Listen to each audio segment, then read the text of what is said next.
onto something there, Pete. That could be a hit single. I'm not sure. You got to get some money for nothing, doing something. This is money for something. Money for something. Welcome back to Andertons TV, and if you haven't heard about it, we got 1 million subscribers now. Thank you. Yes, thank you. Now we need 2 million. So anyway, that's a story for another day. But yes, thank you so much. And let's go back to normal work resumes. Let's go Eskimo. Now these look new and they interesting. They do, don't they? Sorry. Yeah, it's like, oh my God, I've never seen these before. I cannot believe it. Okay, so yes, it's another Les Paul, but it's not just.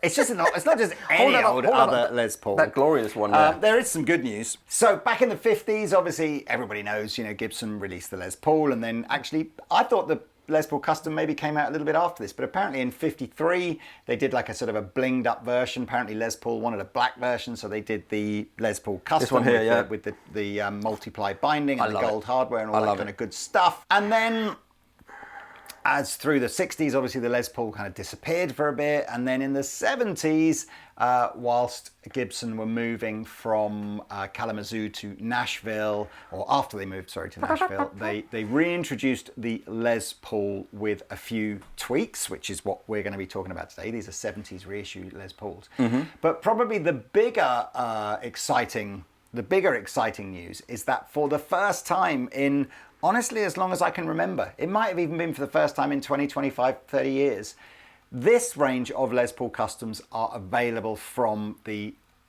standard USA production line as opposed to custom shop.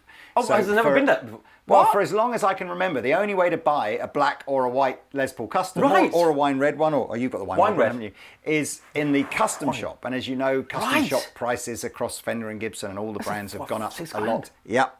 So you're probably starting at sort of 6. These now are down to 3.5.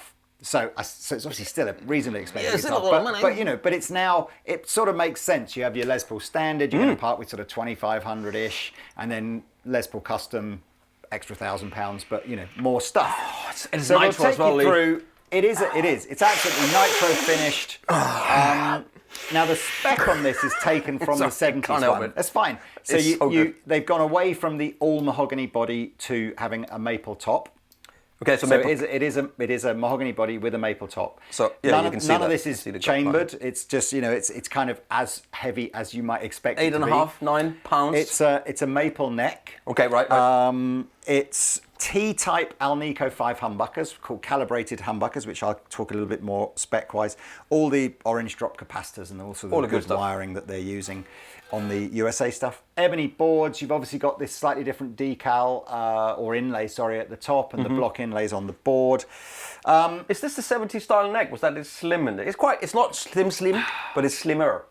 Yeah, I would say relative to a 50s one for sure. 4 colours. 4 colours. 3 of them I was kind of familiar with. So, I think you've probably, obviously the one you're holding in your right hand, that's the iconic one, black with the gold hardware. Yeah. I suspect that will be the big selling one. Actually, I've just noticed as well, they've even used the same strap locks that they would have had in the 70s and the Grover tuners, So anyway, if you want super detailed spec about what's the bridge and what's all that kind of stuff, you can go to our website. The black with the gold, super cool. Wine red and sunburst we've seen before, obviously pretty cool. I don't think I've ever seen that. Really, the translucent colours give you the idea that obviously you've got the maple top now. This is flipping obviously awesome. It's a plain top. It's not trying to do the flame thing. Three-piece top. The white one is an interesting one. I've personally never seen this before, but we've done a bit of research on the internet. So the white one has a black back, and it's not the Alpine white that you might see in the custom shop. So in the custom shop they do the ebony black one and they do a bright white one. This is kind of called buttercream, so it's sort of replicating like a faded white. Now we were like, I wonder why they did the black back on this, and we've got 2 schools of thought, neither of which are official. This is just our own either us and ChatGPT research. So apparently it was relatively common in the Norlin era, 70s. So Norlin was the company that owned Gibson in the 70s. In that era, for them to just put, to just use black back and sides, and then do Add a different top, add some kind of top, yeah. apparently. Right. I was also wondering, one of the things you have to be really careful of if you buy a bright white nitro finished Gibson guitar is if it comes into contact with a piece of rubber, which is pretty common on guitar stands and stuff. Yeah. Or even sometimes if you leave it in the case and the lining in the case can react, you sometimes get this weird discoloration in the guitar, which is a paint reaction rather than a mark, so it will never come out. I can tell you what, actually anything nitro this rubber can affect this area here if you're hanging it too much. But it's the dark colour, you just can't see it, right? It's exactly, the white colour that reacts. So I wonder if a combination of the buttercream front and the black back and sides makes this kind of resistant to any of those kind of reactions. Can you hold this? And I have to complain about this, Cesar. They've not brought, there's no blanket. No, right? There's still no blanket. Hashtag bring what down the blanket. What am I supposed to sleep under, Cesar? If you're not going to put a blanket in the case. I mean, it's the right colour. It's a nice looking case, though, it's just that, again, it smells of glue. So I know it sounds bad when I say I like to smell glue, but it's... I like to smell glue. I like to smell glue in the morning. What have you got in your little goodie bag? Oh, it's half a kilo cloth and leather strap and safety manual, safety first. Safety, absolutely. Be careful, kids. These are dangerous things in the hands of a, Oh, and you get free guitar lessons on the Gibson app, which is really good, actually. Gibson app is good. Yeah. There's a lot of stuff in here. Oh, you get a cover that says nothing on it. Oh, why would you want to not? In case you're embarrassed about owning a Les Paul Custom. Yeah, and you get one of these great tools. The multi-tool. Yeah, that's cool. Great, yeah. And then you get the keys expected by number 3, and you get one of these little pre-packed checklists. Before Pete takes you through some tones, and I'll talk to you a little bit. Well, I will. I'll have a play as well, and we'll talk to you a little bit about these T-type calibrated humbuckers, which again is a 70s thing. We will be photographing, and I guess on some of the solid colours, more importantly, weighing each of these. Yeah. So if you do want to try and find one that's at the less heavy end, I don't think there'll be a light one. I just think they'll be less heavy or more heavy. Yeah. Go to our website, and as they come in, we weigh them, and you'll be able to pick the one that you want. Les Paul Custom has to have some heft to it. I think you're right. It has to have some heft, some girth. Right. Well, look, as I played this in the opening jam, and you played, let's play another one?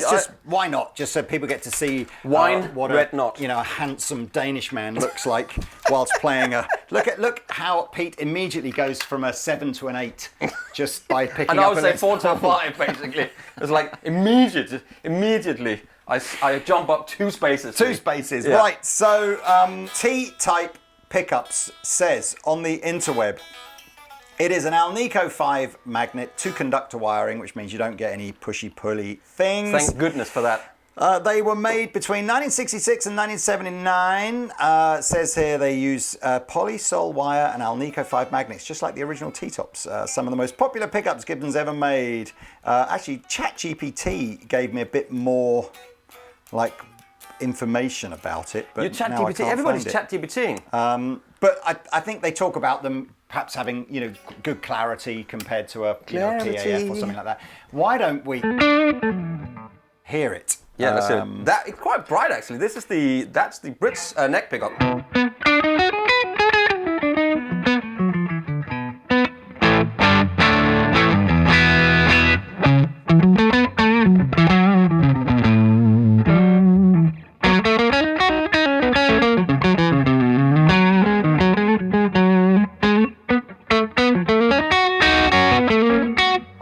I'm on a second gain stage. I was going to say that was pushing it. So it's a little bit of the overdrive from the amp. So when I go... So that's... Hang on, nothing on... And the Cali 76.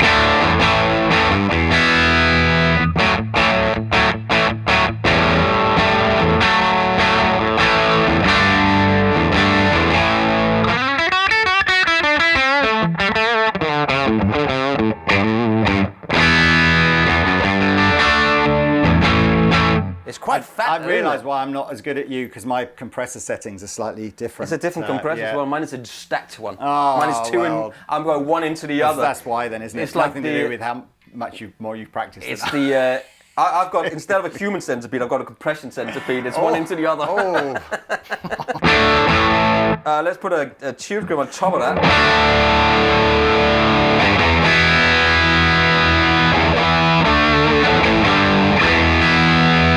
That's a good sound. It's a good sound.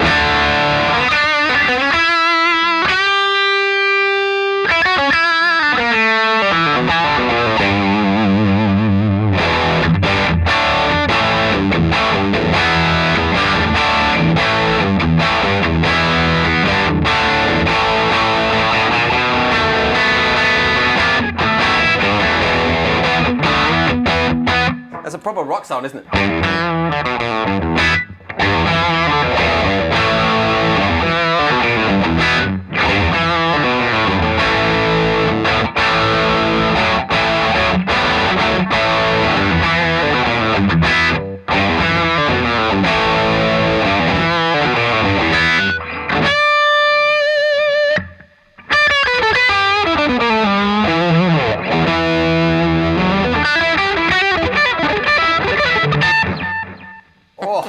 Great guitar, man. I mean, it needs to be the back pickup all the time. I thought this, if you listen back to this, yeah, listen.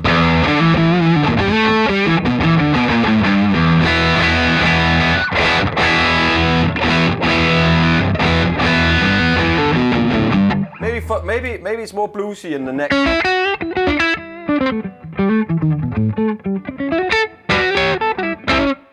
I don't know.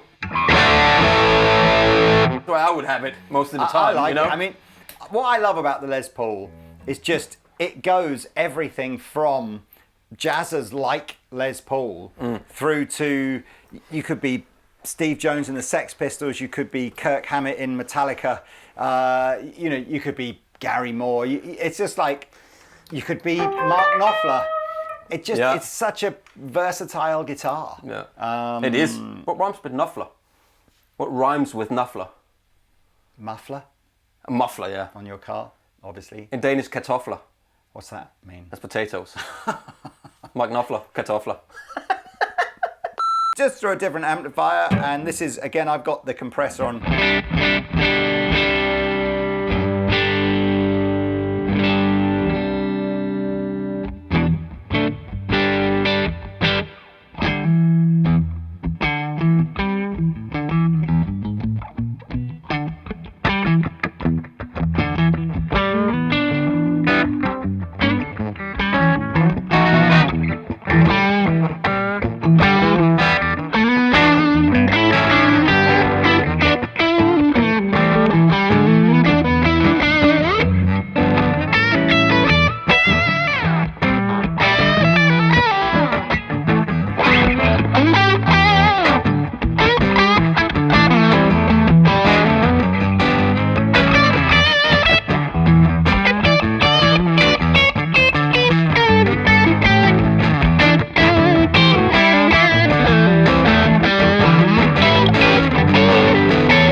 But there you go. Look, that's what happens when you get two blues dads in a room and give them a Les Paul each. Blues dads! Exactly.